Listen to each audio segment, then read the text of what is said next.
Irmãos, Epístola de Judas, Carta de Judas, penúltimo livro da Bíblia. Nós temos meditado nessa pequena carta, mas rica em conteúdo.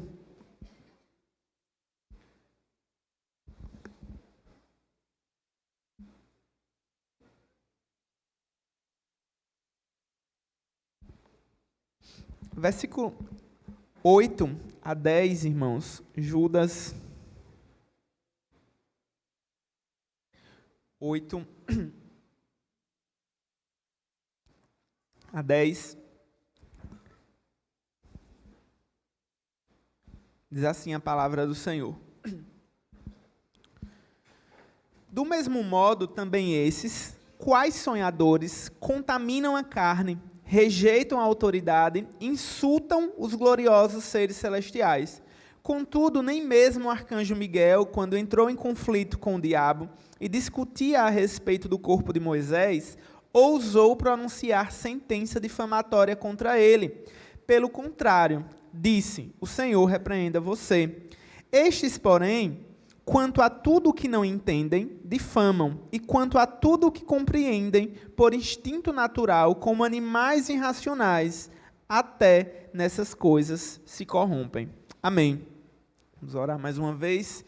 Pai, nós te louvamos pela tua palavra, Senhor. Somos gratos, Senhor, porque é a forma que o Senhor tem falado com o teu povo, uma forma precisa, uma forma acurada, Deus, uma forma clara, Deus, que os nossos ouvidos podem ouvir na nossa língua, Senhor. Nós temos esse privilégio de tê-la traduzida, Senhor, para o português, em várias versões, Senhor, em várias mídias diferentes, Pai.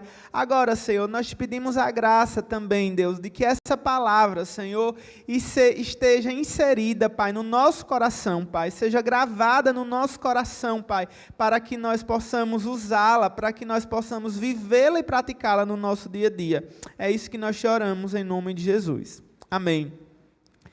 Irmãos, Judas continua falando, continua o assunto que ele estava discutindo, que a gente viu na semana passada, Veja que ele começa o versículo 8 falando, do mesmo modo. Então, veja, é uma continuidade, é uma carta, irmãos, é uma carta muito curta, inclusive. Vocês veem Romanos, é outra carta, de Paulo, bem maior, um tratado, bem mais rica, com bem mais texto, mas é uma carta, foi escrita, vamos dizer assim, de uma vez.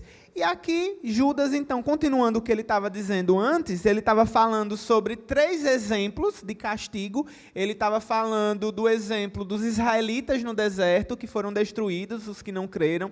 Ele falou depois sobre os anjos que não guardaram o estado original e sobre Sodoma, Gomorra e as outras cidades da planície. Ele estava falando sobre essas três evidências do juízo divino. E aí agora ele complementa, não bastasse esses 3 exemplos vívidos, esses 3 exemplos muito claros de que o Senhor não toma o culpado por inocente, de que ele realmente leva a sério o que ele falou, ele continua dizendo mais 3 características, 3 acusações contra os falsos líderes, contra os falsos mestres que estavam no tempo de Judas, tentando perverter a igreja. Ele compara agora esses israelitas incrédulos aos anjos rebeldes e aos sodomitas, Ele acrescenta a esses 3 exemplos que a gente viu na semana passada, agora, a concupiscência, a rebeldia e a irreverência. Ele vai acusar eles de concupiscência, rebeldia e irreverência. Antes, no entanto, ele fala, do mesmo modo estes, quais sonhadores, irmãos? Aqui era algo que era muito comum na época de Judas, as pessoas alegarem que o que elas estavam pregando, de que o que elas estavam falando deveria ser recebido, ouvido, porque elas tiveram essa revelação em sonho, porque elas tiveram uma epifania, elas tiveram uma experiência sobrenatural e que, portanto, agora elas deveríamos dar créditos a essas pessoas por conta disso. Agora, olha que negócio estranho, né? A gente estava até comentando na reunião do conselho, que a gente teve há pouco, né? Como a igreja presbiteriana tem essa característica, né, conciliar, e característica de ter tudo escrito, né, em documentos, a parte doutrinária nas nossas confissões e a parte técnica, né, na Constituição da igreja, nos códigos de disciplina, etc. Porque, irmãos, isso é muito objetivo, né? Isso é muito é algo seguro que a gente pode pisar, é um terreno firme para a gente pisar. Agora imagine construir a doutrina baseada num sonho de uma pessoa, né? Luana estava contando na reunião da mocidade que ela tinha sonhado essa noite com alguém, mas ela não lembrava o sonho. Irmãos, é uma coisa mais comum do mundo, né? A gente sonhar com alguma coisa, quando acorda logo, o sonho começar a ir embora, né? Na próxima hora, depois que a gente acordou. A gente tomou o café ali, já era o sonho, a gente não lembra mais detalhes. Agora imagine construir uma doutrina baseada em um sonho que uma pessoa teve. Porque o documento todo mundo pode ler, irmãos. A Bíblia todo mundo pode ler. Está aí na mão de vocês, no celular, no papel, está na internet, está em qualquer lugar. Agora, em um sonho, como é que eu acesso o sonho de uma pessoa? Para saber, para confiar, né, que essa pessoa, que essa instrução divina, né, foi da forma que a pessoa entendeu. Sabe, irmãos, é muito triste, né, de saber que ainda hoje tem pessoas que acreditam nisso, né, tem pessoas que estão em lugares onde a liderança é guiada por revelação, por sonho, por algo pessoal, e que o membro nunca vai poder fazer uma conferência, né? Ela vai conferir com o quê? Aquele sonho não tem. E é por isso que essas pessoas da época de Judas, quais sonhadores, né, que recebem esse tipo de revelação bastante duvidosa, eu diria, contaminam a carne, concupiscência, rejeitam a autoridade, rebeldia e insultam os gloriosos seres celestiais, irreverência. Esse contaminar a carne, né, fazer com que a pureza de alguma coisa seja violada, pode ter acontecido, irmãos, de forma direta ou indireta. Como assim? De forma indireta, pode ser que os ensinos desses falsos mestres, né, no versículo 4, a gente viu que eles transformam em libertinagem a graça do nosso Deus, tenham feito com que as pessoas ficassem tranquilas para fazer aquilo que desce na telha, sabe? Para seguir os desejos do seu coração. Que elas seguissem qualquer tipo de coisa que elas pensassem, que elas quisessem fazer, tivessem vontade, fossem lá e fizessem.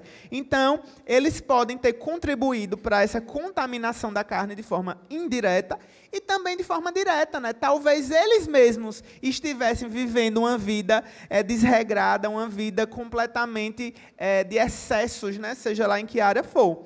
Além da contaminação, que pode ter sido indireta ou direta, eles também rejeitaram a autoridade, irmãos. Nesse contexto aqui, parece que Judas ele está se referindo a essa autoridade desses seres espirituais. Os comentaristas, eles não são unânimes, mas a maioria entende que Judas, essa autoridade aqui que Judas está se referindo, seja essa autoridade espiritual. Mas, irmãos, qualquer tipo de rejeição de autoridade, em último aspecto, é uma rejeição à autoridade do Senhor, sabe? Segunda Pedro, né? Primeiro livro de Pedro, aliás, no capítulo 2, Pedro fala muito bem sobre isso, sobre como nós devemos respeito à nossa liderança, aos líderes, às autoridades instituídas, não pela pessoa delas em si, mas pelo cargo que elas ocupam, pela patente, sabe, irmãos? O fato é que quando uma criança não aprende a respeitar o seu pai, não aprende a respeitar uma autoridade que Deus instituiu sobre a vida dela, quando fez ela nascer daqueles pais, naquela família, dificilmente, como é que ela vai respeitar a autoridade de Deus, sabe, irmãos? Então, assim, é algo muito, muito encadeado. Essa ideia da rejeição da autoridade sempre vai acabar na rejeição da autoridade de Deus. Não tem como você dizer bem assim, eu respeito a autoridade de Deus, mas não respeito o meu pai e não respeito a minha liderança. Isso é impossível, porque essa liderança e esse pai e essa mãe foi colocada por Deus para ser um representante desse Deus, nesse momento, né, nessa questão da autoridade. Então, irmãos, era algo muito, muito sério que estava acontecendo na época de Judas, além da contaminação da carne, a rejeição da autoridade, E essa rejeição da autoridade levou eles a insultarem os gloriosos seres celestiais. A ideia aqui, né, quando ele entra nesse campo aí mais espiritual, nesse mundo espiritual, é que na época de Judas, as pessoas elas estavam começando a dizer bem assim, olha, se é que anjo existe, se é que demônio existe, ele não pode contra mim. Ele não tem poder contra mim. Eles estavam brincando com isso, sabe? Com o mundo espiritual. Eles estavam não levando a sério, irmãos, algo que a Bíblia leva a sério, né? Inclusive, ele cita esse exemplo daqui de Miguel, né, no versículo 9, de que quando estava contendendo com o corpo de Moisés, né, não insultou o diabo naquele momento, mas repreendeu, entregou aquela situação a Deus. Chegando a essa parte, você vai me perguntar onde é que tem essa história? Onde é que está escrito aí essa história de Miguel com Moisés? Não está escrito em lugar nenhum, né, irmãos? Isso daqui a gente tem apenas em Judas, citando um livro apócrifo da sua época, chamado A Assunção de Moisés, ou o Testamento de Moisés. Que, curiosamente, a gente não tem essa obra completa, não chegou até nós, né? Esses escritos. Que, curiosamente, é outro indício, irmãos, de não inspiração desse livro. Porque os escritos que foram inspirados, né, que formam o cânon dos 66 livros que a gente tem, uma das características deles, irmãos, é a preservação sobrenatural, porque, afinal de contas, eles sobreviveram a anos e anos de história, e história violenta, irmãos. Lembrem que, naquela época, as pessoas queimavam bibliotecas, queimavam livros, né, como uma forma de tentar abafar aquele pensamento, né, abafar aquelas vozes que estavam falando, e não tinha aquele livro em PDF depois para imprimir de novo. Não tinha na nuvem, não estava salvo em lugar nenhum. Tinha aquela cópia que se perdeu, irmãos. É impensável, né? O que foi perdido na biblioteca de Alexandria, né, quando ela foi queimada, por exemplo. Então, a gente não tem esse livro, né, a gente não tem esse material, mas a gente tem Zacarias 3, um texto semelhante a esse, onde a gente tem uma história sobrenatural também, e onde a gente tem Miguel lá, que não...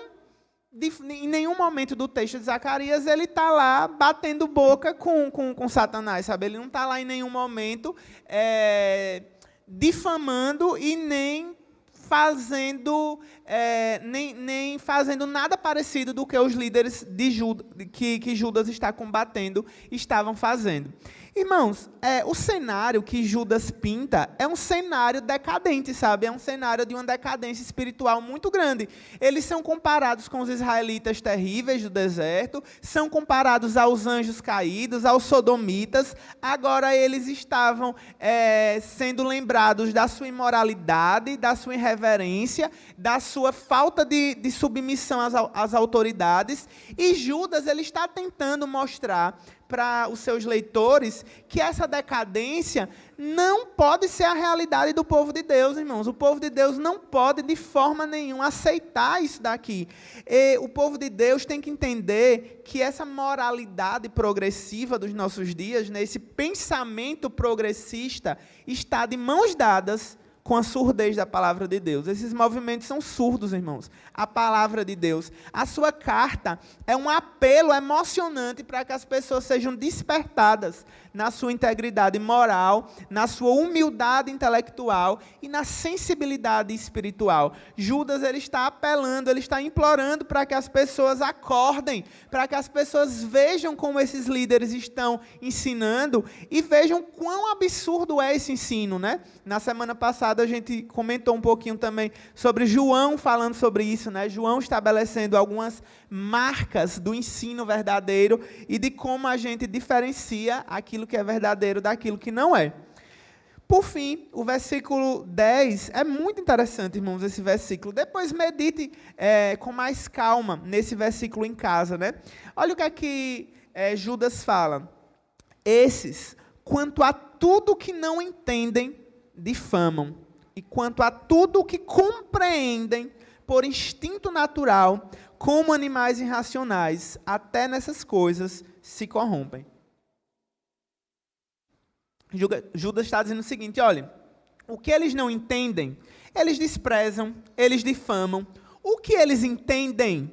Eles só entendem por instinto natural. E até nisso, eles agem pior do que os animais. Os animais ditos irracionais são mais racionais do que os seres humanos quanto aos seus instintos, né? Quanto a usar os seus instintos de maneira adequada àquilo da sua espécie, né?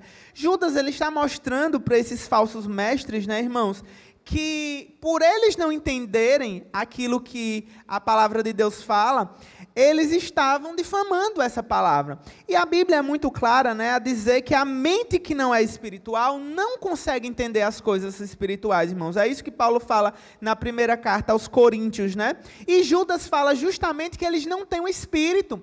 Eles não estavam entendendo as coisas espirituais porque eles não eram espirituais, eles não eram ovelhas do aprisco do Senhor e, portanto, eles não conseguiam ouvir, não conseguiam reconhecer essa voz e, portanto, eles difamavam. Agora, aquilo que eles compreendiam por instinto natural, eles agiam de maneira pior do que esses animais. E aí, Andriele estava me contando, né, de uma conversa que ela teve lá na sala dos professores, e aí estavam comentando, né, como a religião é algo absurdo, né, porque abafa os instintos, né, da sexualidade humana, por exemplo, né? Fala que as pessoas devem se conter e tal, né? Irmão, sendo que os animais não fazem esses absurdos que os seres humanos fazem em nome dessa liberdade. Veja, o ser humano, se for considerado um animal, né, se for considerado aí de uma classe do reino animal, como alguns consideram, né, embora isso daí fique para outro dia, falar sobre o homem como imagem e semelhança de Deus, ele é pior do que os animais. A gente diz, não, olha, a gente tem que desprezar a religião porque a gente tem que agir por instinto. Se o ser humano agisse por instinto como o animal age por instinto, a raça humana seria bem melhor, irmãos. Mas a gente age muito pior, eles deturpam isso de uma forma tal que ele mostra para a gente de forma bem cabal, né, irmãos? A depravação humana. Mostra, de fato, quão ruim o ser humano pode vir a ser, a se comportar sem a graça divina. Irmãos, por causa dessa recusa, então, desses falsos mestres, eles estavam vivendo piores do que animais. E Judas está dizendo que com vocês não seja assim. Observe bem o mundo que vocês estão vivendo. Observe, irmãos, o mundo que nós estamos vivendo e pensem que o que a gente mais precisa hoje não é de mais liberdade, né? A liberdade que nós temos em Cristo deve ser suficiente para nós, deve ser algo que a gente entenda como um cuidado de Deus, irmãos. Quando Deus ele coloca toda a lei dele, né? Quando ele cerca o povo dele com a sua lei e com as suas diretrizes, ele está fazendo isso tão somente para ajudar a gente a se separar desse mundo. E eu acho que ninguém quer, né, irmãos, ficar nesse lado, né, nesse grupo aqui, que é tão terrível, que é comparado a Sodoma e Gomorra, que é comparado com os anjos caídos e com os israelitas que pereceram no deserto. Que o Senhor nos ajude, então, nesse momento. Vamos orar para dividir em classes. Dona Vera, você ora por a gente? Para que a gente divida em classes e continue aprendendo da parte do Senhor.